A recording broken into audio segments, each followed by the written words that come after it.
வணக்கம் நண்பர்களே, நீங்கள் பார்க்குறது கலாக்காய் தான். இதுக்கு இங்கிலீஷில் பேக்கரி செர்ரிம்பாங்க.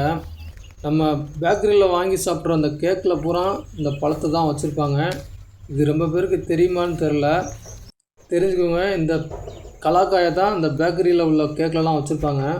அப்புறம் இந்த விநாயகர் சதுர்த்திக்கெலாம் நம்ம கலாக்காயை வச்சு விநாயகருக்கு சிறப்பு வழிபாடெலாம் பண்ணுவாங்க. நான்லாம் ஸ்கூல் படிக்கிறப்ப இந்த பழம் அதிகமாக ஸ்கூலுக்கு வெளியில் வச்சு விற்பாங்க.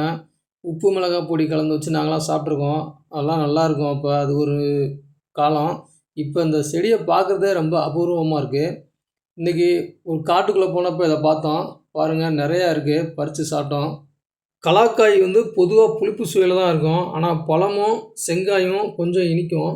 இதில் விட்டமின் சி அதிகமாக இருக்குது.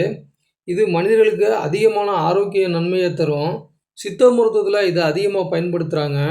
இதனுடைய வேர், தண்டு, இலை எல்லாமே பொடி செய்து வச்சுருக்காங்க சித்த மருத்துவத்தில். டேப்லெட்டாக கூட மெடிக்கல் ஷாப்பில் கிடைக்குது.